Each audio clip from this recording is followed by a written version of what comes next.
పరిశుద్ధ గ్రంథంలో అపోస్తుల కార్యములు 14వ అధ్యాయము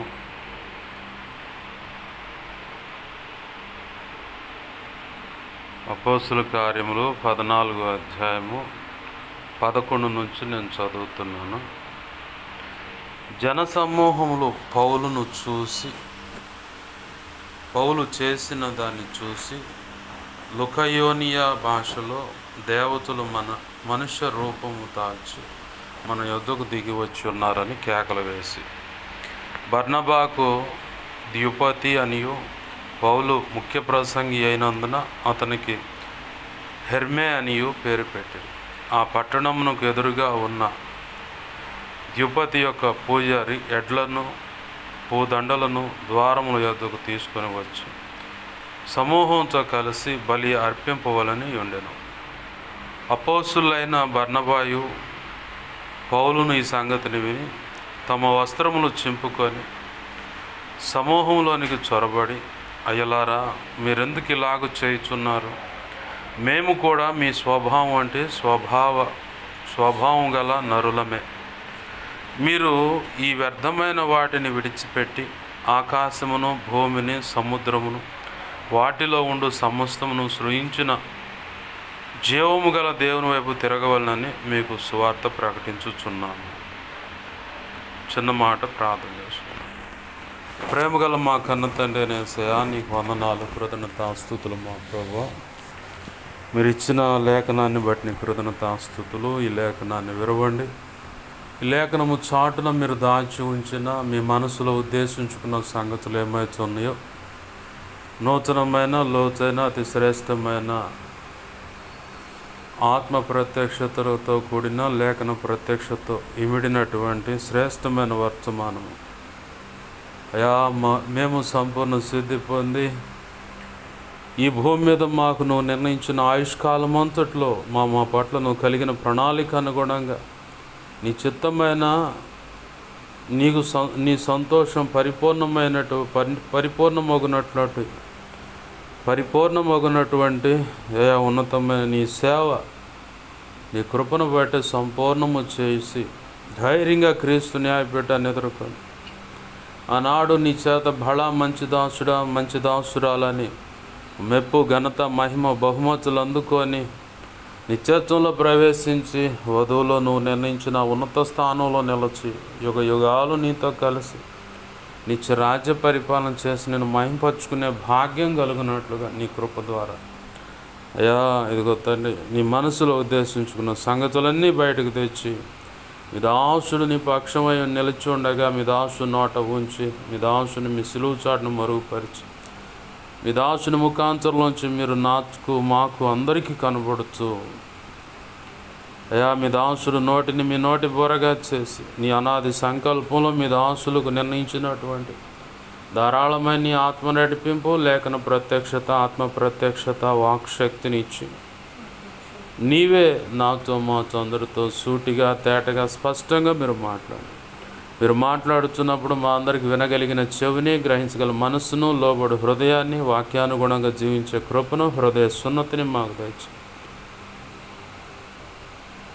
అయా, దిద్దుబాటు మనస్సును మాకు తెచ్చి శిష్యులైన సేవక గణముగా సిద్ధపరచబడినట్లుగా మేము నిత్యత్వము చేరు పర్యాంతం వరకు నీ పాదసేనలు శిష్యరకము చేస్తూ శ్రేష్టమైన సంగతులు నీ చేత బోధింపబడుతూ తరబేదు పొందుకొని నీ అనాది సంకల్పంలో నువ్వు నిర్ణయించినటువంటి ఆ ఉన్నతమైన సేవ భూదిగంతల వరకు వెళ్ళి చేసి ప్రతి ఒక్కరిని సత్యములో ప్రతిష్ఠిస్తూ ప్రతి ఒక్కరికి సర్వసంపూర్ణం అందిస్తూ సంపూర్ణులుగా చేస్తూ సత్య సంబంధమైన సంఘ స్థాపనలో సరియా నీ చిత్తములో నువ్వు అనుకున్న రీతిగా నీ చిత్తానుసారమైన దయా స్థలాల్లో సత్య సంబంధమైన అయా సంఘాలు స్థాపిస్తూ, సంఘాలు కడుతూ, మందిరాలు కడుతూ 1 పేతురు 2:5 ప్రకారం ఆత్మ సంబంధమైన సజీవరాళ్ళ వంటి దేవ సంఘాలు కడుతూ ముందుకు వెళ్ళి నీ ఉన్నతమైన సేవ చేసి నేను మహింపరచున్నట్లుగా మాకు బోధించండి, బలపరచండి. ఉపదేశాన్ని అడ్డగించాలని ప్రయత్నం చేస్తున్నది దుష్టుడు, వాడి దూతలు, చీకటి, అంధకార శక్తులు, మరి ఇతర ఏమైనా సరే అడ్డుపడుతుంది. వాటి ప్రభావాన్ని మత్తయి 16:18-19, మత్తయి 18:18 ప్రకారం మహాపునరుద్ధాన శక్తిని బట్టి కలువరి సిలువలో మా కొరకు నువ్వు చెందించిన రక్తాన్ని బట్టి వాటి ప్రభావాన్ని బంధిస్తున్నావు, నిత్య నరకంలోకి విసిరి కొడుతున్నావు. నీ సంతోషం పరిపూర్ణమైనట్లు వాటి ప్రభావం ఇప్పుడు వేస్తున్నాం, లయమైపోను గాక. ప్రభా మీరు నాతో మాతో ఉండండి అయ్యా. మేము నీ స్థలాన్ని సిలువ రక్తంతో కడిగి ప్రార్థనలోకి వేస్తున్న బిడ్డ దేవాలయ స్థలాన్ని సిలువ రక్తంతో కడిగి పవిత్రపరచు. నీ బలమైన సన్నిధి ప్రభావం చేత నింపండి. సినాయి పర్వతంగా చే స్తుతి సింహాసనాసనుడు నీలోంచి ప్రభావం నలుదిక్కులు ప్రబలిలు వెళ్ళును గాక.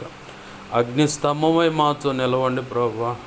అయ్యా ఈ మహిమే కానీ మాపై ఆవరింపచ్చాయి. మేమున్న ఇంటిపై దేవాలయ స్థలం ప్రాంతంపై ఆవరింపచ్చాయి. నీ చేతి నీడలో నన్ను మమ్మల్ని దాచిపెట్టు ప్రభా. నీ దేవదూతల అగ్నివంటి రథములు సైన్య సమూహం నా చుట్టూ మా చుట్టూ కావలికి ఉంచు. నీ కనుదృష్టి ముఖాంతి తేజం మన వెలుగు సన్నిధి కాంతి నిత్యం మాపై ప్రకాశింపచ్చే సర్వోన్నతుని శక్తి నన్ను మమ్మల్ని కమ్మునుగాక. అయ్యా నీవే అగ్ని ప్రాకారమైన నా చుట్టూ మా చుట్టూ ఉండను ప్రభా. నీ బలమైన సన్నిధి మా మధ్య ఉంచి నీ అద్భుత కార్యాలు జరిగించమని బతిమలాడుతున్నాను. నీ పక్షం వహించిన నేను ఎంత బలహీనో నీకు బాగా తెలుసు. నీ మీదే అనుకున్నా, నీ కృప మీద ఆధారపడ్డా. నా సమస్త విధేయతల అతిక్రమ దోషాలు, పాప దోషాలు, ఆజ్ఞాతిక్రమలు పునః క్షమించి కలువరి సిలువలో మా కొరకు చిందించిన రక్తాన్ని బట్టి కడిగి పవిత్రపరచండి. శుద్ధ జలంతో సమస్త కీడు అపవిత్రతను కొట్టివే. అయ్యా ఇదిగో తండ్రి, ఆనంద తైలాభిషేకం నాపై ఇంకనో గొప్పగా ఉంచు. పరిశుద్ధాత్మజ్ఞులను పుటమే శుద్ధ సువర్ణంగా మార్చి పరలోక శుద్ధ సువర్ణ చలు నాపై ఇంకనో గొప్పగా ఉంచు. హెస్కేల్ 2:1-2 ప్రకారం నన్ను మమ్మల్ని నీ ఆత్మచేత నింపి చక్కగా నిలబెట్టి మాతో ముచ్చటించండి. మాతో మాట్లాడండి అయ్యా. నీకు వందనాలు. నీ మాటల కోసమే దుప్పి నీటి వాగుల కొరకు అయ్యా ఆశపడి ఎదురు చూసినట్లుగా నీ మాటల కోసం ఎదురు చూస్తున్నాం. మాతో మాట్లాడయ్యా. కనికరించు, సహాయం చేయండి ప్రభు. అపోస్తుల కార్యం 4:27-37 ప్రకారం, యెషయా 51:16 ప్రకారం, మత్తయి 10:1-7-20 ప్రకారం నీ కృప నాకు దయచే ప్రభు.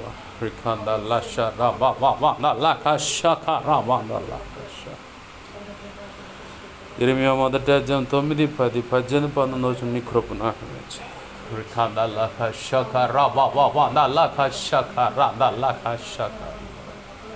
నీవే నాతో మాతో అందరితో బలమైన పరిశుద్ధాత్మ ప్రభావం చేత నింపబడిన వాక్కుల ద్వారా నాతో మాతో మీరు ఈ మాటలు వింటున్న ప్రతి ఒక్కరికి పరిశుద్ధాత్మలోని అగ్నిలోని బాప్తీసు అనుభవం నీ కృప ద్వారా కలుగునుగాక.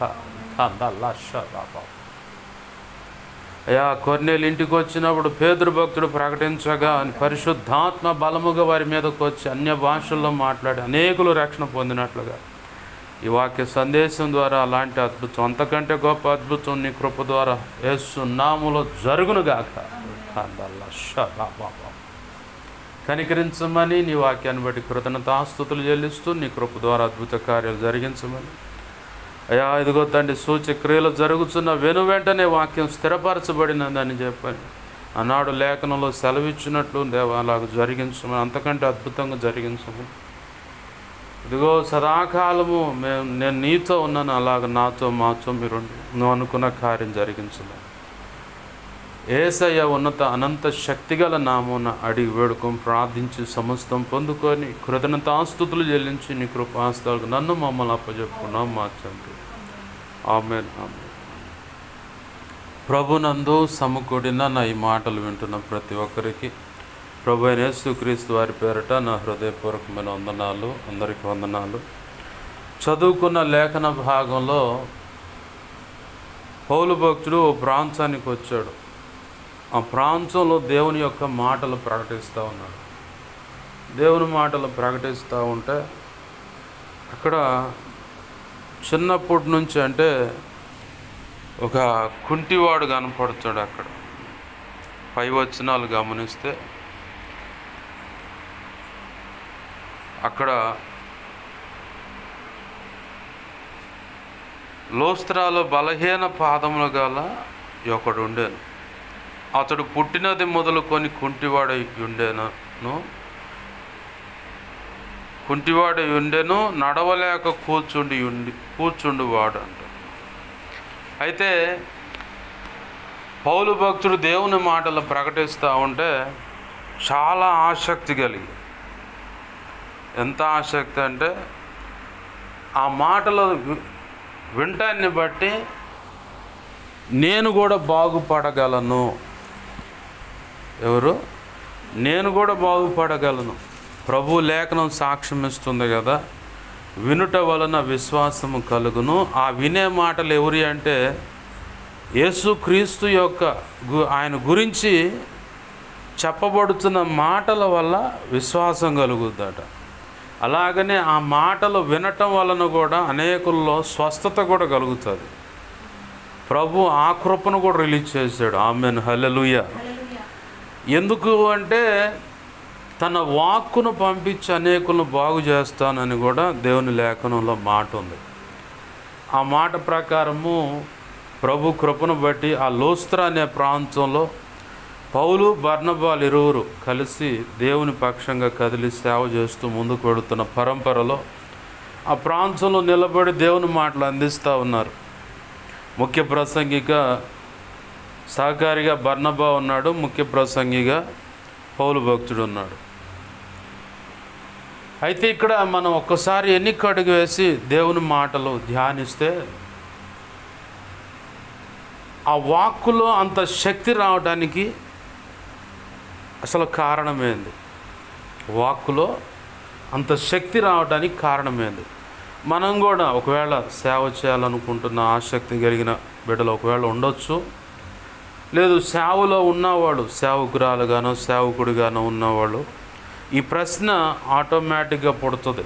ఎందుకంటే అనేక మంది దైవజనులు ఊరకొక మాట వాక్కల రిలీజ్ చేస్తేనే అద్భుతాలు జరుగుతున్నాయి, ఊరకల ముట్టుకుంటేనే అద్భుతాలు జరుగుతున్నాయి. అసలు ఈ పైన ఈ షర్టు కోట్ ఉంటుంది కాబట్టి ఆ కోట్ అలా ఇసిరితేనే ఆ గాలి తగిలి పరిశుద్ధాత్మ చేత వైబ్రేట్ అయ్యి గడ్డ గడ్డ గడ్డ గడ్డ వైబ్రేట్ అయ్యి పడిపోయే కొంత సమయానికి మళ్ళీ చేరుకొని నిలబడే సందర్భాలు. అంటే ఇదంతా ఎలా సాధ్యపడుతుంది? ప్రపంచం అనుకుంటుంది, క్రీస్తుని ఎరగనటువంటి ప్రజలు కూడా అనుకుంటారు, ఇదంతా వీళ్ళు డూబు చేసి డబ్బులు లాక్కోవటానికి ఇదొక ట్రిక్. ఏంటిది? డబ్బులు లాక్కోవటానికి ఇదొక చిట్కా అన్నమాట. ఒక చిన్న ట్రిక్ ప్లే చేస్తూ ఉన్నారు. ఆయన కోటి ఇసిరితే వాడు పడతాడు, పిచ్చి కాకపోతే ఉఫ్ అంటే పడతాడా, ఓయమ్మ అటు తాకంగానే పడతాడా. అరే ఈ చిత్రం ఏడ ఉండదు ఈ క్రైస్తవుల్లోని. ఆ బైబుల్ను పట్టుకొని తిరిగి ఆ సేవకుల్లో వాళ్ళకు తగ్గట్టు గొర్రెలాలు పోతూ ఉంటారు. మనందరికి ఒక పేరు పెట్టింది ప్రపంచం అంతా, గొర్రెలని. వాస్తవమే, గొర్రెలే. ఎందుకంటే ఒకప్పుడు 10 రూపాయలకు కూడా హత్యలు చేసిన క్రూరమైన రౌడీ షీటర్లు 10 రూపాయలకు కూడా హత్య చేసేవాళ్ళు ఉన్నారు. అటువంటి వాడు దేవుని మాటలు వింటే మారి గొర్రె స్వభావంగా మారిపోయాడు. గొర్రెకున్న లక్షణం ఏంటంటే పొట్టేలన్న తిరగబడి పొడుస్తుంది, కానీ ఎందుకంటే నేను పొట్టేలు కాసినోడు నాకు తెలుస్తాడు సంగతి. ఇది మాట ఇంట్లేదని నడుము కట్టుకుంటూ ఈడిసింది అంతే, పొలానికి అడ్డం పెట్టి లాక్కొని తీసపోయి వాగులో పడేసింది. అది వాగుడ్డు దాకా లాక్కొని పోయింది నన్ను. మంచి మూర్ఖ పొట్టేళ్ళు అనమాట. బాగా అంత ఎదిగిన తర్వాత పసిబిడ్డల్లో పసిగా పాలు మరిచే సమయంలో తెచ్చి సాగేవాళ్ళం మేము ఇంట్లో. ఎండాకాలం నా పని అదే. స్కూళ్ళు సెలవులుగా ఆ 3 నెలల్లో 2 నెలల్లో వాటిని సాగుతాం. ఇంకా ఆ తర్వాత ఇంట్లో ఏదైనా ఫంక్షన్ అన్నప్పుడు వేసేయటమే. ఆ క్రమంలో నేను కాసాను ఇక పొట్టేలు కాసా. పొట్టేలు కన్నా తిరగబడి కుమ్ముదా అనే స్వభావం ఉంటుంది, కానీ గొర్రెకి ఆ స్వభావం ఉండదు. అగ్నిలోంచి గొర్రె కాపురం అంచె దూకుతుంటే ఈ కూడా పోయి అంచె దూకుతూ ఉంటాయి. ఒక్కటి కనుక కాలువ దూకటం మొదలుపెట్టి చూసినాయి అంటే ఇక నాన్ స్టాప్గా ఈ దగ్గర నుంచి ఉన్నాయి మొత్తం 100ల సంఖ్యలో అదరిగిపోతాయి. గొర్రెకున్న స్వభావం అది, సాధువు జీవిగా ఉండిపోద్ది. ఏమాత్రం నువ్వు ఎంతన్నా కొట్టు సైలెంట్గా అంతే చూస్తున్నాడు. ఒకప్పుడు 10 రూపాయలకు కూడా 10 రూపాయలకు కూడా వ్యక్తులను హత్యలు చేసిన వాళ్ళు ఇవాళ ప్రభు క్రీస్తు రక్తాన్ని బట్టి కడగబడిన దాన్ని బట్టి ప్రభు వల్ల తీసుకుంటూ వాక్యం చేత పెంపారపడుతూ పరిశుద్ధాత్మ సహవాసంలో నడుస్తూ ప్రార్థన విజ్ఞాపన లేఖనం ప్రకారము వాళ్ళు నడుస్తున్న విధానాన్ని బట్టి వాళ్ళు మార్పు చెందారు. 10 రూపాయలకు హత్య చేసిన వాళ్ళు ఉన్నారు, రూపాయలకు కూడా వ్యభిచారం వ్యాపారం. చిలకలూరిపేటలో నాకు తెలిసి 95, 98 ఆ టైంలో, 95, 98 ఆ టైంలో, 92లో మేము జీబు కొన్నాం. ఆ నుంచి 95, 92 అంటే మా దగ్గర జీబు ఉన్నంత కాలం ఆ చిలకలూరిపేట పోయి సంవత్సరానికి ఒకసారి ఆ టింకరింగ్ పని చేసి శుభ్రంగా మళ్ళీ ఫుల్ పెయింట్ చేయించి, సంవత్సరం స్టార్టింగ్లో ఫుల్ పెయింట్ చేసినప్పుడు మళ్ళీ ఫుల్ పెయింట్ చేసే సమయానికి అట్నే ఉంటుంది. అయినా మా మనసుకు నచ్చదు. మొత్తం ఎక్కడిదక్కడ చెక్కి మళ్ళీ పోయి ఫుల్ పెయింట్ చేయించుకొని, ఊళ్ళో టాప్ అనమాట ఆ జీబు అంత నీట్గా ఉంటుందని పొద్దున్నే కడిగి ఒక క్యానర్ వచ్చి మొత్తం శుభ్రం కడిగి రెడీ చేయాలి మేము పోవటానికి. నేనున్నప్పుడు కూడా అంతే, శుభ్రంగా పైప్ వేసుకొని కడిగి అట్లా ఆ టింకరింగ్ పని చేయడానికి ఆడికి వెళ్ళినప్పుడు ఆ లాడ్జీలో ఉండేవాళ్ళం. అలా రూమ్ తీసుకుని డైలీ సర్వీస్ అంటే కుదరదు కాబట్టి ఆ లాడ్జీ వెనకమాల భాగంలో ఇక్కడనే వాకిలి కాడ నిలబడి ఉంటారు. నిజమమ్మా, నేను చూశాను, నా కళ్ళతో చూశాను. ఇట్లా నిలబడి ఉంటారు. నిలబడి ఆ బజారుకి ఎవడన్నా పోవాలంటే ఆ విషయం ఉంటేనే పోతారు. లేదంటే ఆ ప్రాంతంలో నివాసం ఉండేవాళ్ళు వాళ్ళకి అర్థమైంది కాబట్టి వాళ్ళని కదిలేరు. కొత్త వ్యక్తి కనపడితే పిలుస్తూ ఉంటారు. వాళ్ళ పద్ధతుల్లో పిలిచి ఎంత 20 రూపాయలు 30 రూపాయలే. ఆ 20, 30 రూపాయలకు కూడా వాళ్ళని మెయింటైన్ చేసేవాళ్ళు కొనుక్కుంటారు డబ్బులకి. అటువంటి వ్యక్తులు కూడా ప్రభు కృపను బట్టి క్రీస్తు రక్తంలో కడగబడి అది నీచమైన జీవితాన్ని వదిలేసి ఇవాళ స్త్రీల సమాజంలో నిలబడి దేవుని మాటలు అందిస్తున్నారు. చిలకలూరిపేటలో షాలేమన్న దగ్గర ప్రారంభంలో రక్షణ పొందిన వ్యక్తులు వాళ్ళే తెల్లవారుజాము 4 గంటలకి 3 గంటలకి ఇళ్లలో పనులకు ఒప్పుకొని పోతా ముందు 1 గంట ప్రార్థన చేయటానికి గంట ముందే లేచి ఇంట్లో పని అన్ని చూసుకొని ఆ తర్వాత మందిరానికి వచ్చి ప్రార్థన చేసుకొని అప్పుడు ఇళ్లలో పనులకు వెళ్ళేవాళ్ళు. వాళ్ళ దినచర్య పనులకు 5 గంటలకు డ్యూటీకి వెళ్ళాలంటే 3 గంటలకి లేచి ఇంట్లో పని చూసుకొని 1 గంట మందిరంలో ప్రార్థన చేసుకొని అట్టపోయారు. అలా ప్రార్థన చేసే వ్యక్తులు ఆ రోజు నుంచి ఈ రోజు కూడా అలా ఉన్నారు. కాబట్టి అనుదిన ప్రార్థనా పరులను బట్టి ప్రభు కృపలో ఆ పరిచర్య స్ప్రెడ్ అవుతూ ఉంది. ఆమేన్, హల్లెలూయా. సాధువు జీవే మనందరికి గొర్రెలని పేరు పెట్టిన 2 ఎగ్జాంపుల్లో చూపిస్తూ ఉన్నాను. ఒకడు 10 రూపాయలకు కూడా హత్య చేసిన వాళ్ళు ఉన్నారు. భయంకరమైన మాంత్రికులు అనుకున్నవాళ్ళు, చేతబడులు చేసేవాళ్ళు, సేవకుల మీద మాంత్రిక ప్రయోగాలు చేసే డిఎస్ దినకరన్ గారి మీద ప్రయోగం చేసిన రాజారావు అనే మాంత్రికుడు. ఆయన ఫారెస్ట్ ఆఫీసర్, ఒక కానిస్టేబుల్. అఘోరాల దగ్గర తరఫీదు పొంది ఏంది డీజే దినకరు ఏంది పెద్ద నా దగ్గర ఎన్ని శక్తులు ఆయన ప్రయోగించి ఏమీ లేదు. చప్పగా అన్ని ఎన్నికి వచ్చి చూడగానే ఇక దేవుడు దర్శించాడు, రక్షణ పొందాడు. శవాల నుంచి వచ్చి ఆ పురుగులు తిన్నంట ఆ మనిషి. మీరు వాన్ చేసుకోమాకండి. ఏంది అలాంటి క్రూరాతిమైన పరిస్థితుల్లో ఉన్న వ్యక్తి మారాడు. కేఎఫ్ పాల్ గారు తెనాలి ప్రాంతంలో దేవుని మాటలు ప్రకటిస్తూ ఉంటే బర్నబాస్ అని ఇప్పుడు గురజాల ప్రాంతంలో సేవ చేస్తున్నారు. తెనాలి ప్రాంతం అయింది. దేవుని పిలుపు మేరకు గురజాలు వచ్చి ఆ గురజాలలో సేవ చేస్తున్నారు. కారంపొడి ఒడ్డున ఉంటా. సినిమాకి వచ్చిండు అదే ట్రాక్టర్లో, విశ్వాసులు వస్తున్న ట్రాక్టర్లో సినిమాకి వచ్చిండంట ఆయన. సినిమా చూసి రిటర్న్ 12 గంటలకు ఎవడు ఉంటాడు, మళ్ళీ రిటర్న్ పోవడానికి మళ్ళీ ప్రయత్నం చేస్తే ఇటు కూడా మా నూరోళ్ళు ఉన్నారు కదా ఆడ పోదని చెప్పాను. కానీ చివరిలో ప్రార్థన కేపాల్ గారు, దురాత్మ అంధకార శక్తుల చేత పీడించబడుతున్న వాళ్ళు ఎక్కడ ఉన్నారో వాళ్ళ బంధకాల నుంచి విడిపించబడాలి, ప్రార్థన చేద్దాం, అందరం ఏకీపించండి అంట. ఏన్లో ఉన్న 500 బయటకు వచ్చినాయి అంట. మనిషిలోకి వశీకరణ అనేది కొన్ని శక్తులను మాంత్రికులు లోపలికి లక్షల రూపాయలు పోసి తెచ్చుకుంటారు. వాళ్ళ దేహంలో ఉంటాయి. మాంత్రిక ప్రయోగాల చేత పీడించబడుతున్న వాళ్ళు అందరికీ విడుదల కలగాలని ఈ ఏన్లో ఉన్న శక్తులను బయటకు వెళ్ళండి, పోయి ఆ ప్రార్థన ఆపండి, జరగకుండా సేవకుని డిస్టర్బెన్స్ చేయండి అన్నండి. ఇవన్నీ కట్టగట్టుకొని ఆడపోయేసరికి ఏ సున్నాములు బంధిస్తున్నాం కానీ గడ్డ వణుక్కుంటూ వచ్చి వెనకాల నిలబడి అంటే వరుసగా 500 వణుకుతున్నాయి అంట. ఏం చూస్తుందంట మాంత్రికుడు, ఏందిరా వణుకుతున్నారు, ఏందిరా ఏం మాట్లాడరు ఏంటంటే మేము పోలేము ఆడికి, మా వల్ల కాదు.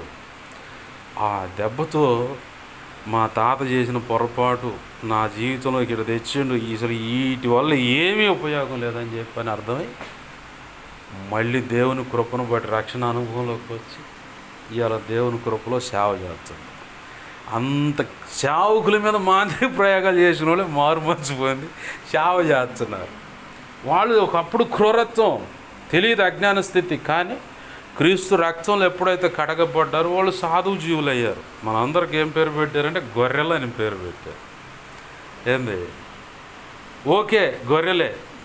కోటి ఇసరటం అద్భుతాలు ఏంది, అంటే అద్భుతాలు ఏంటంటే వాటన్నిటికీ ఒక మూలం ఉంది. ఏంటయ్యా మూలం అంటే ప్రభువుకు విధేయులై ఆయనకు లోపడ్డారు. ఇప్పుడు మనం చదువుకుంటున్నటువంటి లేఖన భాగంలో పౌలు ఎటువంటి వాడు? సంఘాన్ని చెరుపుటలో ఆసక్తిని కనపరిచాడు. అంటే దీన్ని పాడు చేయకపోతే నేను చచ్చిపోయినట్టే, అంటే ప్రాణాధారంగా భావించి క్రీస్తు మార్గంలో ఉన్న వాళ్ళందరిని చంపడానికి తాకిదులు తీసుకొని మరి బయలుదేరాడు. తాకిదులు తీసుకొని మరి బయలుదేరినోడిని దేవుడు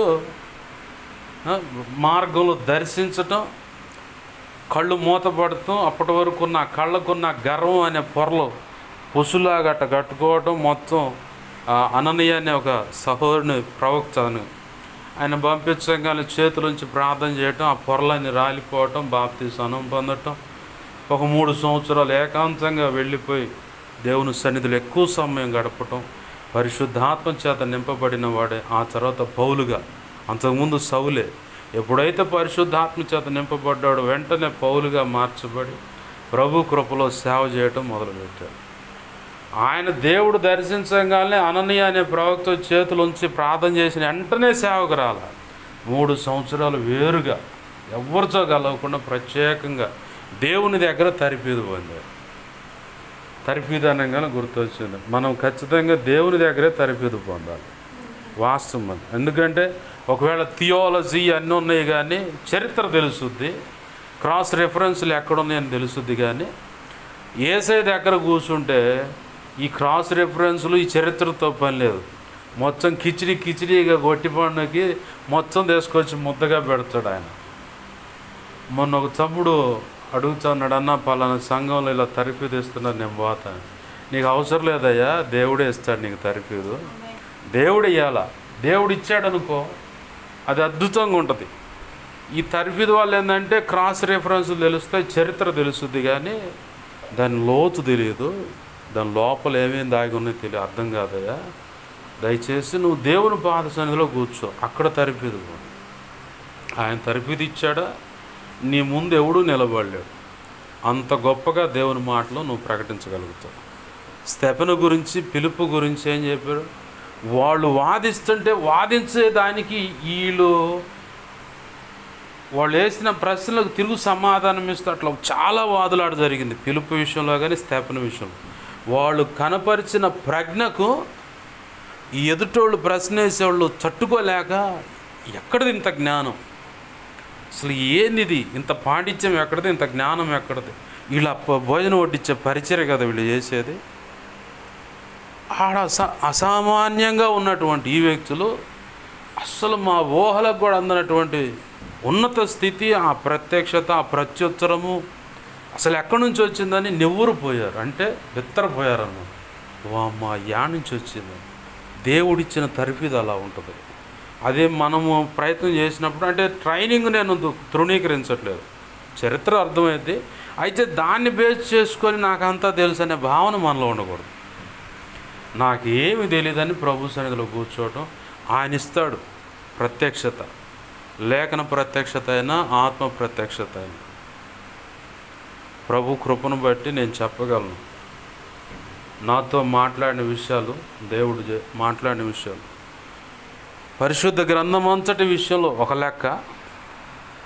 నేను దైవజనులను అడిగా, అంతకుముందు మీకు చెప్పినట్టున్నాను, అయ్యా 6 గ్రంథాల గురించి మీరు ఎందుకు చెప్పట్లేదని నా ఆత్మీయ తండ్రి దావిద్ పాష్ గారిని, రవి పాష్ గారు, కిరణ్ పాష్ గారు, ఇప్పుడు నా స్నేహితుడే నోవా పాష్ గారు, అప్పుడు పరిచారకుడే, మేమిద్దరం పరిచారకు, నేను బండి తోల్తా, జాషువా డానియల్ చేగూడి అని చెప్పని ఒక దైవజనుడు, వాళ్ళు చేస్తున్న సేవ కాడ వాళ్ళు కట్టిన మందిర ప్రతిష్ట, వాళ్ళ ఇద్దరికి అభిషేకం. ఆ రోజు అక్కడికి వెళ్తే అడిగా, ఎందుకు మీరు చెప్పట్లేదు ఈ 6 గ్రంథాలు అంటే, ప్రకటన, పరమగీతం, విలాపవాక్యము, యెహెజ్కేలు గ్రంథము, యిర్మీయా గ్రంథము, అలాగనే దానియేలు గ్రంథం. తర్వాత దేవుడు అన్నాడు 6 గ్రంథాలు కాదు 7 ఉన్నాయి అన్నాడు. జకర్యా గ్రంథం 7 గ్రంథాలు ఉన్నాయి, ఇలా సంగతి. సరే ప్రభు అని చెప్పాను. ఇవి ఎందుకు మీరు చెప్పట్లేదు అంటే ఆయన ఒక్కడి గురించి నేను అనలా మాట. ప్రపంచవ్యాప్తంగా చాలామంది దైవజనులు ఈ 7 గ్రంథాల గురించి చెప్పరు. ఒక దైవజనుడు రవి పాష్ గారు ఉండి దానియేలు అవి చెప్పాలంటే ఆత్మ ప్రత్యక్షత కావాలబ్బా, ఆత్మ ప్రత్యక్షత కావాలా అని ఇక నేను సైలెంట్. ఇక అప్పుడు దేవుని పాదాలు పట్టుకొని మొరపెడుతుంటే మొన్న ఈ మధ్య దేవుడు నాతో మాట్లాడు. పరిశుద్ధ గ్రంథం అంతటి మీద ఒక రకమైన పట్టు అయితే ఈ 7 గ్రంథాల గురించి ప్రత్యేకంగా ప్రపంచవ్యాప్తంగా ఉన్నారు. నేను ప్రత్యేకంగా ఏర్పాటు చేసుకున్న వాళ్ళు, వాళ్ళకంటే ప్రత్యేకంగా నువ్వు అని చెప్పని ఇలా ఈ విషయాలు నీకు ఇవ్వబడుతున్నాయి అని చెప్పని ప్రభువు చెప్పాడు. సరేనయ్యా నీ ఇష్టం అని చెప్పని దేవుని పాదాలు పట్టుకొని ఆయనకు అప్పచెప్పుకొని ప్రభు కృపను బట్టి అదే రీతిగా వర్తమానాలు అందుతూ ఉన్నాయి ప్రజలకు. దేవునికి మహిమ కలుగును గాక. హల్లెలూయా. అయితే నేను ఇక్కడ ఎందుకు ఈ సాక్ష్యాన్ని కోడ్ చేయాల్సి వస్తుందంటే దేవుని సన్నిధిలో నుంచి లేఖనం ప్రత్యక్షత ఉంది, ఆత్మ ప్రత్యక్షత ఉంది. ఈ రెండిటితో పాటు మూడవది ధారాళమైన దేవుని ఆత్మ నడిపింపు కూడా ఉంది. ఈ మూడిటితో పాటు ఇంకోటి వాక్ శక్తి ఉంది. ఈ 4 ఎక్కడ మనం సంపాదించగలుగుతామంటే దేవుని సన్నిధిలో ప్రత్యేకంగా మనం గడిపినప్పుడు. విస్తారంగా మాట్లాడటం వల్ల దోషణ పొరలనేరక మనం పొర్లుతే అన్నాడు దేవుడు. అయితే విస్తారంగా మాట్లాడకుండా సమయోచితమైన జ్ఞానం కలిగి ఇప్పుడు ఈ విషయం ఇంతమటికే మాట్లాడాలి. దైవజనుడు ఫిరే గారి దగ్గర ఆయన పక్కనున్న వాళ్ళ గురించి చెబుతుంటే నేను విన్నాను, నేను కూడా కొంత చూశాను. ఈ సబ్జెక్ట్లో ఆయన ఇన్వాల్వ్ అయి మాట్లాడాలనుకుంటేనే 2 మాటలు తేల్చి మెలకున్నాడు. ఇంక మాట్లాడు పక్కనోళ్ళు ఏ మాటలన్నా మాట్లాడుకొని నాకు సంబంధం లేదని కూర్చుంటాడు. అంత పిన్ డ్రాప్ సైలెంట్గా ఉంటాడు. పిన్ డ్రాప్ సైలెంట్ అంటే ఒక పిన్ను కింద వేస్తే శబ్దం రాకుండా, అంటే ఆ పిన్ను కింద పడ్డ శబ్దం కూడా రానంత నిశ్శబ్దంగా ఉంటాడు ఆయన. సైలెంట్గా నాకు సంబంధం లేదు. ఏదైనా ఆయనకు అవకాశం వచ్చిందా కట్ట అసలు కత్తితో చివినట్టు వెళ్ళిపోతాయి మాటలు. అంత దేవుని కృప శక్తిని, ఆ వాక్శక్తిని పొందాడు ఆయన. ఎలా సాధ్యపడుతుందంటే ఒకటి దేవుని సన్నిధిలో ఏకాంతంగా ప్రార్థన చేస్తున్నప్పుడు ఖచ్చితంగా ఈ కోటి సిరేచ్చే ఉఫ్ అంటే యేసు నామములో విడుదల కలుగును గాక అంటే ఇవన్నీ ఎలా శక్తి ఎలా వస్తుందంటే ఏకాంత ప్రార్థనలో ప్రభువుతో ఎక్కువ గడుపుతున్నప్పుడు ఉపవాస ప్రార్థన బట్టి కొంత శక్తి పొందుకుంటాం, ఆత్మబలం పొందుకుంటాం. అలాగనే ప్రభు కృపను బట్టి సైలెంట్గా ఉన్నంతసేపు సామెతల గ్రంథం సాక్ష్యం ఇస్తుంది కదా, మౌని అయిన వాడు జ్ఞాని. మౌని జ్ఞాని అవుతాడంట. మౌనిగా ఉండనోడు ఇక చండాలం అయిపోద్ది పరిస్థితి. విషయం తెలియకుండా తొందరపడి కొంతమంది ప్రత్యుత్తరం ఇస్తూ ఉంటారు. అతని మూఢత్వాన్ని కనబరుస్తున్నాడని కూడా లేఖనం సాక్ష్యం ఇస్తుంది. మనం ఎవరైనా విషయాలు చెప్తున్నప్పుడు ప్రశాంతంగా వింటాం. నేను ప్రభు కృపను బట్టి ఇంతకుముందు అయితే వాళ్ళు చెప్పకముందే టక మాట్లాడాను. తర్వాత దేవుడు అన్నాడు కొద్దిగా వాళ్ళు ఏం చెబుతున్నారు ప్రశాంతంగా విను. అంతా విన్న తర్వాత అప్పుడు మాట్లాడాను. చాలా సందర్భాల్లో తొందరపడి అట్లనే వాడుక మంది ఏమన్నా పరలోకం నుంచి దిగి వచ్చిన బాడియా, మట్టి బాడియా కాబట్టి తొందరపడి ఆ బుద్ధి అప్పుడప్పుడు వేరే వాళ్ళ దగ్గర మాట్లాడే ప్రయత్నం ఆగంటాడు. వాళ్ళు చెప్పిందంతా ప్రశాంతంగా విన్న తర్వాత ప్రత్యుత్తరమే సరే ప్రభు అని చెప్పాను. అంటే మౌనంగా ఉండటమే ఎక్కువ నేర్పాడు ప్రభు. దైవజనులను చూశాను, దైవజనులను చూసిన ఆత్మీయ తండ్రిని చూసిన, షాలెమానను చూసిన, ఇంచేది కొంతమంది దైవజనులు నాకు కొంతమంది గురి కలిగి సత్య సంబంధులు ఉన్నారు, వాళ్ళను చూసిన, చాలా మోస్ట్ సీనియర్లు అనుకున్న సేవకులను చూసిన, నన్ను అభిషేకించిన దైవజనులు చూసిన, మౌనంగా ఉండటమే చూశారు. వాళ్ళ అవకాశం వస్తే మాట్లాడతారు, లేదంటే మెలకుండా చూస్తే నవ్వుతారు. ముసిగా అంటే పైన ముఖం మీద ఆ నవ్వు కళ కనపడుతుంది, మెలకుండా ఉంటారు అంతే. సైలెంట్గా ఉంటారనమాట. ఈ సైలెంట్గా ఉండటం వల్ల ప్రభు కృపను బట్టి వ్యర్థమైన మాట బయటికి రాదు, అవసరమైన మాట బయటకు వస్తుంది, వచ్చిన మాట వల్ల అద్భుతం జరుగుతుంది. ఆమేన్, హల్లెలూయా. ఇట్లా దేవుడు పౌలును తర్ఫీదిచ్చుకుంటూ ప్రభు కృపలో పరిశుద్ధాత్మ చేత నింపి ఆయన పక్షంగా అపోస్తులత్వాన్ని ఇచ్చి దేవుని చేతిలో బలమైన సాధనంగా వాడుకుంటూ లోస్త్రా ప్రాంతంలో ఆ ప్రాంతానికి తీసుకొచ్చి సువార్త ప్రకటిస్తూ ఉన్నాడు. ముఖ్య ప్రసంగిగా పౌలు ప్రకటిస్తూ ఉంటే సహకారిగా బర్నబా ఉండు సైలెంట్గా కూర్చొని చూస్తూ ఉంటాడు. వాక్యం ప్రకటిస్తూ ఉంటే ఆసక్తి కలిగి ఉంటా ఉన్నాడంట. ఈ బలహీనమైన పాదాలు పుట్టుక కుంటివాడైన వాడు విన్నంగా పరిశుద్ధాత్మ తన హృదయంలో అద్భుత కార్యం జరిగించడాన్ని బట్టి అతను ఆసక్తిగా చూస్తూ మాటలు ఆలకిస్తుందాన్ని బట్టి పరిశుద్ధాత్మ దేవుడు పౌలులో మాట్లాడుతూ ఉన్నాడు. అతను స్వస్థపడాలని విశ్వాసం కలిగి ఉన్నాడు. అతని విషయంలో నేను సంతోషిస్తున్నాను కాబట్టి నువ్వు మాట్లాడి అతని కోసం ప్రార్థన చేసి ఆ బంధ కట్ల నుంచి విడిపించని చెప్పని ప్రభు మాట్లాడంగానే వెంటనే ఆ లోస్త్ర బలహీనమైన పాదాలు కలిగిన వాడి దగ్గరికి వెళ్ళి యేసు నామములో లేచి నిలబడాను. ఆమేన్, హల్లెలూయా. వెంటనే దిగ్గున లేచి నిలబడ్డ. ఇక వాడి అదిరిపోయి చూసుకుంటుండు. ఈ లోపల ఈ పక్కన ఉన్న వాళ్ళంతా అబ్జర్వ్ చేస్తూ ఉన్నారు. అబ్జర్వ్ చేస్తా ఒక్కసారిగా వాడు కుంటివాడు పైకి లేచి నిలబడి కాళ్ళు ఇట్టా అని కూడా చూసుకుంటూ ఉంటే అందరూ అదిరిపోయారు. ఏందిరా ఈ అద్భుతం అని చెప్పని అదిరిపోయి ఇక వాళ్ళు మొదలు పెట్టారు. రే దేవుడు ఆడో లేడురా, మనుషుల్లోనే ఉన్న దేవుడు మనుషుల మధ్యలో మన కోసం పంపించిండ్రా ఈ ఇద్దరిని, మన దేవుడే మన దేవత అని చెప్పని వాళ్ళు పూజించేటువంటి ఆ 2 దేవతల పేర్లు వీళ్ళిద్దరికి పెట్టి ఇక వాళ్ళిద్దరిని ఊరేగింపు చేయడానికి మొదలు పెడితే ఈ వీళ్ళు బట్టలు చించుకొని అయ్యలారా మీకు దండం పెడతాం, మేము కూడా మీలాంటి వాళ్ళు, మాదేం లేదు ఇక్కడ గొప్పతనము, యేసయ్య నామాన్ని బట్టి నీకు సువార్త ప్రకటించాను, ఆ శక్తి గల నామాన్ని బట్టి అతను కూడా బాగుపడ్డాడు తప్ప మళ్ళీ ఏమీ లేదన్న. అయినా సరే కుదరదని చెప్పని అప్పుడు దాకా ఇక విని వీళ్ళలో కూడా ఆసక్తి పెరిగి ఈ బ్యాచ్ ఎలాంటిదంటే భజన బ్యాచ్, పై వ్యవహారం ఇదంతా. ఈ పై వ్యవహారం అంతా ఏడదాకా వచ్చిందంటే సేవకులు గొడ్ల చించుకొని వాళ్ళ బచ్చలాడేదాకా వచ్చింది. ఈ సేవా పరిచయం చేస్తున్న వాళ్ళని కొంతకాలంగా గమనిస్తున్నటువంటి యూదులు అలాగే అన్యులు కూడా ఉన్నారు.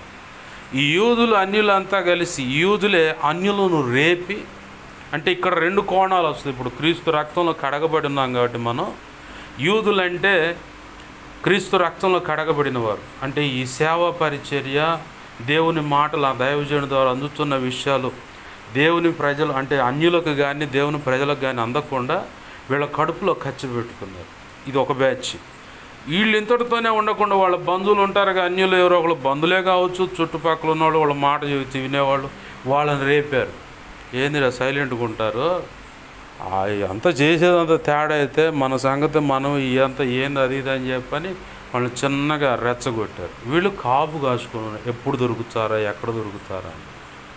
మనం సువార్త ప్రకటించేటప్పుడు దేవుని సేవ చేసేటప్పుడు మనకు తెలియకుండా వెనకమాల లోకంలో అంటారు కదా, వీడు పందికొక్కులాగా మా వెనకాల చేరి మట్టి దవ్వి గొంతలు వేసాడు మాకని. అలాంటి బ్యాచ్ క్రీస్తు రక్తంలో కడగబడిన సేవకులు ఉన్నారు, అంటే విశ్వాసులుగా మొదటిగా విశ్వాసులు, పరిచారకులు ఉన్నారు, సంఘ పెద్దల్లో ఉన్నారు, అలాగే అభిషేకించబడ్డ దైవజనుల్లో కూడా ఉన్నారు. చాలా చోట్ల నేను గమనించింది ఏంటంటే దేవుని శ్రేష్టమైన వాక్కు లేఖనాన్ని కొలబద్దగా ఏర్పాటు చేసుకొని ఇట్లా స్కేల్ పెడితే లైన్ గీస్తే ఎలా అయితే కరెక్ట్గా ఉంటుందో అలాంటి శ్రేష్టమైన బోధ అందుతున్న దాన్ని బట్టి అరాకొర లోకంతో రాజీపడి లోక సంబంధమైన ఆశలు కోరికలతో రాజీపడి ఇటు దేవుడు కావాలా, ఒకప్పుడు వదిలేసి వచ్చిన ఆ దేవతలు దేవుళ్ళు కూడా కావాలి, ఆ పద్ధతులు కావాలి, ఆ కొలుపులని, ఆ పూజలని, ఆ మొక్కుబళ్ళని, ఆ వాకులుంపు చెప్పేవాళ్ళ కాడ కానీ ఇలా ఈ కోణంలో ఒక కోణం అయితే ఇంకోటి స్వేచ్ఛగా మేము బ్రతకాలి. గతంలో కూడా చెప్పాను, క్రీస్తు రక్తంలో కడగబడిన వారు చాలామంది మేము స్వేచ్ఛగా బ్రతకాలి అనుకుంటున్న వాళ్ళు నేను గమనించాను. ఎలా స్వేచ్ఛ అంటే పాటలు, సినిమా పాటలకి ఈ సెమీ క్రిస్మస్ అప్పుడు ఎవరైతే డ్యాన్సులు వేస్తున్నారో ఆ పిల్లల్ని మళ్ళీ ఈ గణేష్ ఉత్సవాల దగ్గర కానీ లేదంటే పెళ్ళి అంటే ఇంట్లో ఫంక్షన్ అంటే 2-3 దేవుడి పాటలు పెడతారు. ఇక తర్వాత ఇక మొదలు పెడతారనమాట. రాను నేను బండెక్కి రాను, బుల్లెట్ బండెక్కి వచ్చు. ఇక ఈ రకరకాల పాప్ సాంగ్స్ ఏవైతే ఇప్పుడు ఫైనల్గా ఇప్పుడు ఫోక్ సాంగ్స్ ఇలా రకరకాలుగా వస్తున్నాయి, ఉర్రూతలోగించే పాటలు. ఇక అవి పెట్టుకొని వాటి ముందు తెల్లాడుదలు ఎగురుతున్న వాళ్ళు నేను చూసా. అదే వ్యక్తులు మళ్ళీ వచ్చి సెమీ క్రిస్మస్ ముందు మళ్ళీ పద్ధతిగా తెల్లని వస్త్రాలు వేసుకొని, అసలు మేము 100% క్రీస్తు బిడ్డలమేనండి అన్నట్టుగా అసలు తెల్లగుడ్లు వేసుకొని వచ్చి వాళ్ళు ఆడ ఎగురుతా ఉంటే వాళ్ళనే చూసా. అదే వ్యక్తులు ఇంకోసారి స్టెప్పులు వేస్తుంది చూసా. అదే వ్యక్తులు మళ్ళీ విగ్రహాల దగ్గర పోయి కొలుపులు అంటే వాళ్ళు అర్పించినటువంటి అది తీసుకొచ్చుకొని తింటున్న వాళ్ళని చూసా. ఏంది ప్రభు వీళ్ళు ఇలా ఉన్నారంటే వాళ్ళు రాజీ పడ్డారు. ఐగుప్తు మళ్ళీ వీళ్ళలో పొడ చూపుతూ ఉంది. ఐగుప్తు నుంచి కానాను ప్రయాణంలో ఉన్నటువంటి ఇజ్రాయేలీలు 430 సంవత్సరాలు ప్రభువా ప్రభువా ప్రభువా అని చెప్పి భయంకరమైన వాళ్ళ మొరలు మూలుగులు పరలోకంలో చేరేంత దాకా మొరపెట్టారు. మనం చేయగలుగుతాం అంత పెద్ద ప్రార్థన? పొరపాటు కూడా చేయం.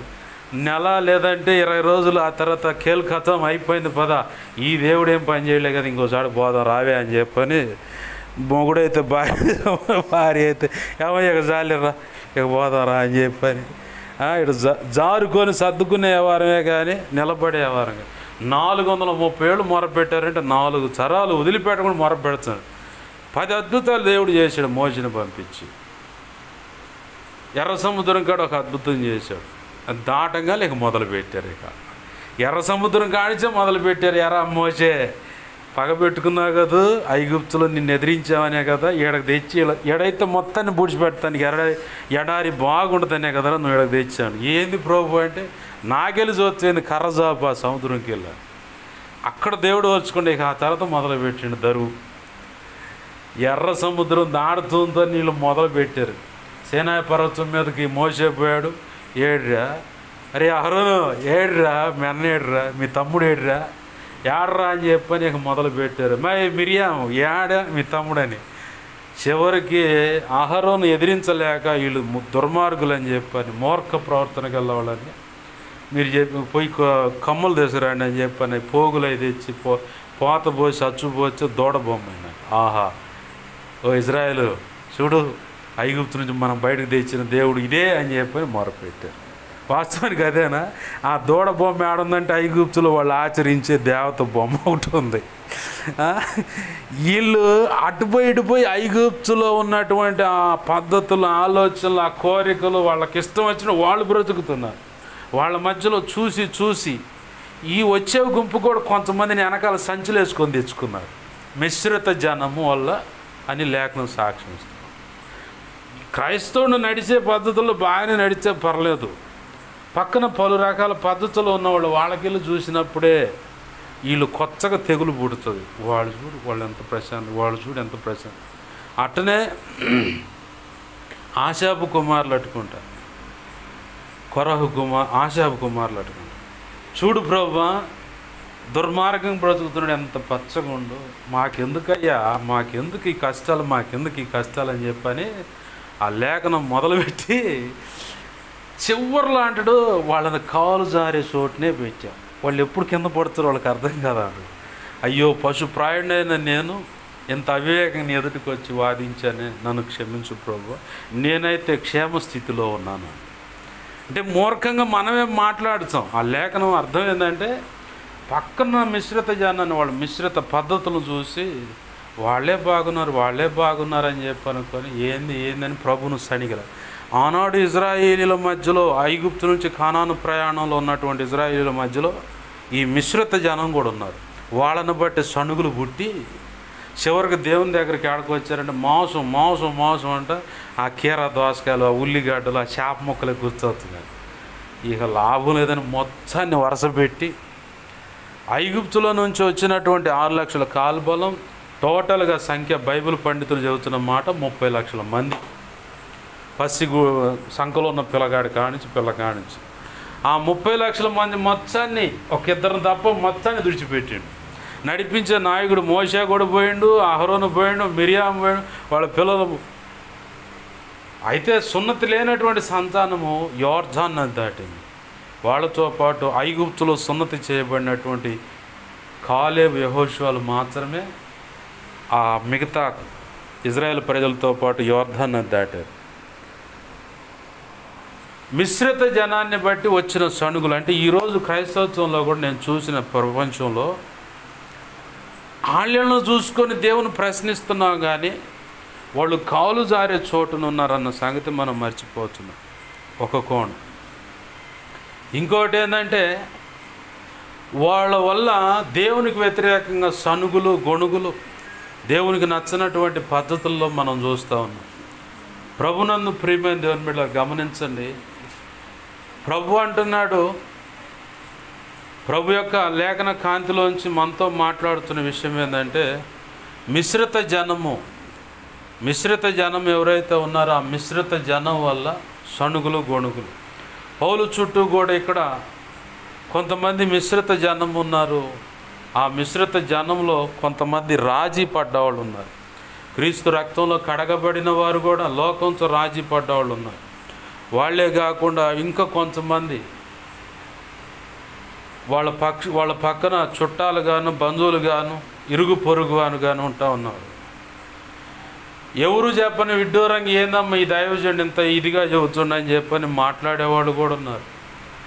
అయితే లోకంతో రాజీ పడి ఈ చుట్టుపక్కల ఉన్న వాళ్ళు చెప్పిన మాటలను బట్టి కొంతమంది దైవజనులకు వ్యతిరేకంగా చెప్పబడుతున్న మాట పైకి చాలా చక్కగా ఇష్టంగా అంగీకరించబడుతున్నట్టుగానే ఉంటున్నారు, కానీ రహస్యంగా కొంత అనేకులతో మంతనాలు చేసి వాళ్ళతో మాట్లాడుకొని చివరికి దైవజనుడి విషయంలోనే కీడు కల్పించేంత పరిస్థితి దాకా వచ్చారు.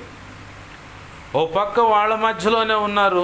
ఈ కుట్రతో ఉండి అందరూ ఒకటే ఒక చోట ఆ లోస్త్రాలో బలహీనమైన పాదాలు కలిగిన వాని జీవితంలో జరిగిన అద్భుతాన్ని బట్టి అరే మన దేవుడు దేవతలు ఇలా వచ్చారని చెప్పని ముఖ్య ప్రసంగి అయిన పౌలుకు ఒక పేరును, బర్నబాకు ఒక పేరు పెట్టి ఇక ఎడ్ల బండి తెచ్చి ఆ ఎడ్ల బండి మీద ఊరేగిచ్చ దండలేసి ఇక కొబ్బరికాయలు, టెంకాయలు కొట్టి ఉంటారు నాకు తెలిసి ఆ టైంలో.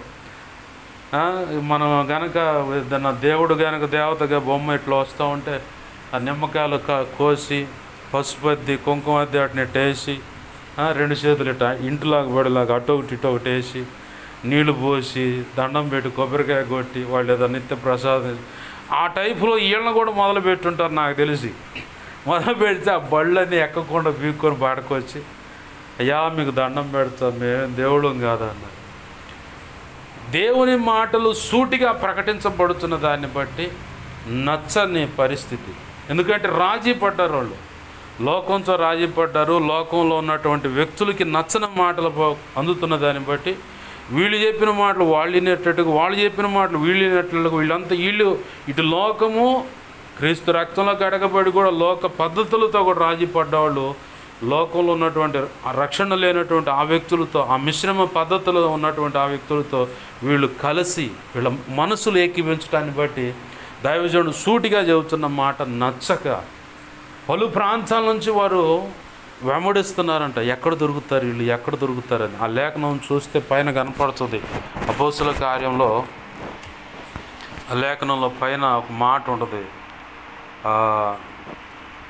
5వ వచనంలో 4వ వచనం, ఆ పట్టణము జన సమూహంలో భేదములు పుట్టగా కొందరు యూదుల పక్షముగాను కొందరు అపోస్తుల పక్షంగాను ఉండదు. అయితే ఇక్కడ ఇంకో మాట 5వ వచనంలో ఉంటుంది. అన్యజనులను యూదులను తమ అధికారులతో కలిసి వారి మీద పడి వారిని అవమానపరిచి రాళ్ళు రువ్వి చంపవలెనని ఉండిరట. మరియు అన్నాక అంతకుముందు ఏదో జరిగింది. కొన్ని ప్రాంతాల్లో దేవుడు అద్భుతంగా దైవజనులు వాడుకుంటున్న దాన్ని బట్టి వీళ్ళకు నచ్చగా ఆ పద్ధతులు, ఆ మాటలు నచ్చగా, దేవుని లేఖన కాంతిలో కరాఖండిగా ఇలా ఉండకూడదు, ఇలా ఉండాలి, ఇది పద్ధతి అని చెప్పనేది నచ్చక వీళ్ళు ఆల్రెడీ రెడీగా కాచుకొని ఉన్నారు. ఎట్లా అన్యజనులు యూదులు తమ అధికారులతో కలిసి వారి మీద పడి వారిని అవమానపరిచి, అంటే దొమ్మిగా మీదకు వచ్చి పడి అవమానపరచడం ఒక కోణం, నీచాతి నీచమైన మాటల చేత. ఇంకోటి ఏంటంటే అధికారులతో చేతులు కలిపి ఎట్లాగానే సరే ఆ వ్యక్తిని రాళ్ళు రువి, అంటే మాటల యుద్ధం, రాళ్ల వంటి నోటి మాటలతో మానసికంగా నిన్ను గాయపరిచేటువంటి ఒక కోణం. అలాగనే ఆ మాటలను బట్టి ఏం చేస్తాం, మనస్తాపం చెంది చచ్చిపోతే బాగుండి, ఇంత బ్రతుకు బతికి ఇంత నీచమైన మాటలు నేను పడాలని.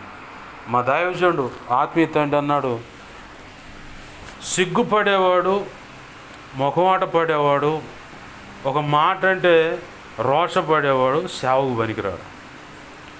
ఏ మాట నాకైనా అట్లా తుడుచుకొని పోయేవాడు. అయితే మొహమాట పడకూడదు తప్ప రెండు విషయాలను, ఒకటికి కానీ రెండుకి కానీ, బాత్రూమ్ కానీ యూరిన్కి కానీ మొహమాట పడకూడదు. మూడోది తినేకాడ మొహమాట పడకూడదు, ఆకలి అవుతుందా పోయి తినాలా. ఈ మూడు విషయాల్లో మొహమాట పడ్డావా ఆకలికి ఎండుకుంటావు, ఒకటి రెండు అంటే రోచవుతావు. వీటికాడ మొహమాట పడకూడదు.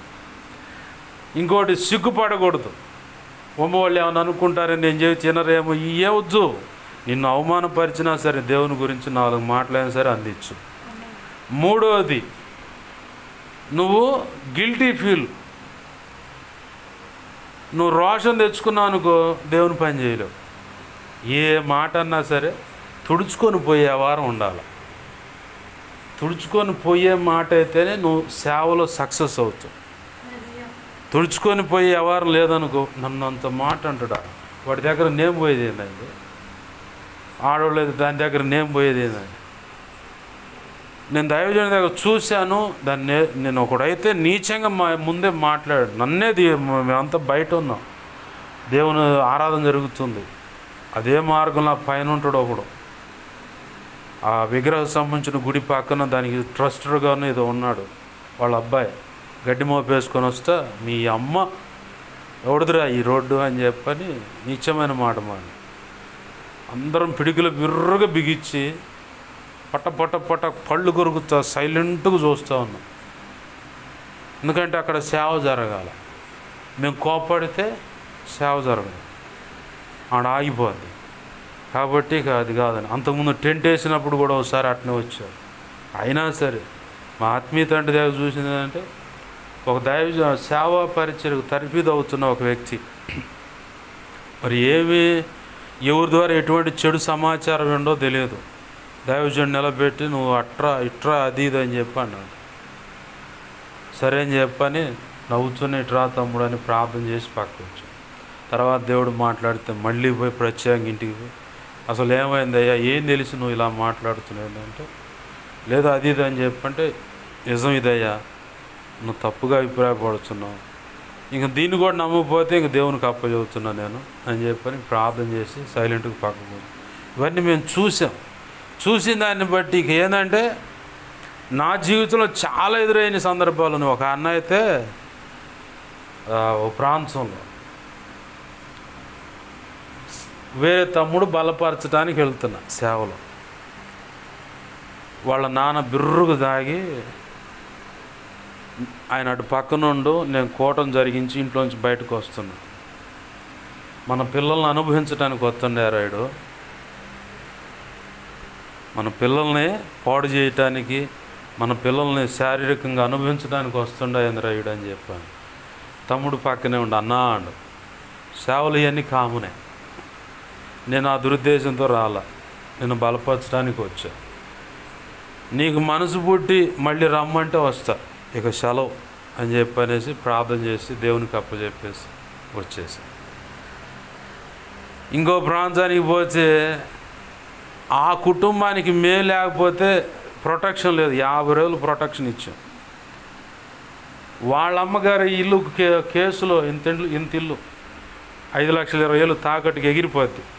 మా అమ్మ పోయి పంచాయతీ చేసి అది ఇప్పితే 25,000 డబ్బులు, చిరాజాయిడు తాంబూలం పళ్ళెంలో పెట్టిస్తానమ్మా, ఏసైని కూడా నమ్ముకుంటాను, ఏసై నమ్ముకుంటాను అన్న మాట అందని ఆ పిలిచిన అక్క అమ్మని స్వతంత్రంగా ఇంట్లో బిడలాగా ఉంటుందని, ఆ కారణాన్ని బట్టి నీ డబ్బులు వద్దు, నీ తాంబూలం వద్దు, ఏసై నమ్ముకోపో అని చెప్పని వదిలేసి వచ్చి అన్ని రోజులు తిరిగి ఇవాళ ఆమంటది మా అమ్మ ఇచ్చింది, నేను నమ్ముకున్న ఫలానా అమ్మ ఆమె ఇచ్చిందని.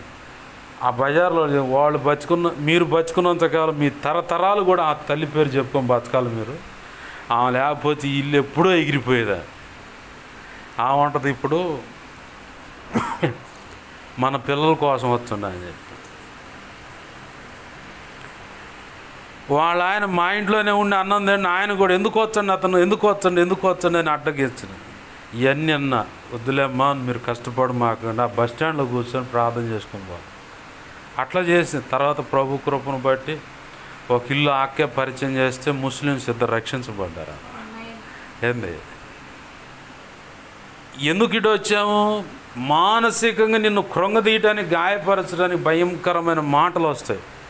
వాటిని తుడుచుకొని పోయే మాట అయితేనే సేవ, లేకపోతే సేవ కాదు. మొన్న ఈ మధ్య నాకు కంపెనీ రాళ్ళు పడ్డాయి. ఎట్లాంటివి అంటే యాడికి పోయినా ఇద్దరు ఉన్నారంట. నాకు ఏ ఊరు పోయినా కానీ ఇద్దరు ఉన్నారు. ఏంది 12 సిమ్ములు మెయింటైన్ చేస్తుండు. నేను చెప్పా వరుసగా వేరే ఒక అన్నయ్యకి మా అక్కకే చెప్పా, మాయ్ పలానూరు పోతున్న ఇద్దరికి ఇచ్చే సిమ్ములు, పలానూరు పోతున్న ఇద్దరికి ఇచ్చే సిమ్ములు 6 చోట్లకి 6 రెళ్ళు 12 సిమ్ములు ఇచ్చానమ్మా అని చెప్పాను. అదేందిరా ఒక్క సిమ్ముకు రీఛార్జ్ చేసుకోవటానికి ఎవరు ఎక్కడ ఏందని ఎత్తుక్కుంటున్నా నేను. 12 సిమ్ములు మెయింటైన్ చేసే మొక్కమేనా నాది? ఏంది ఇవన్నీ సైతాన్గా ఆడుతున్న ఆటలే.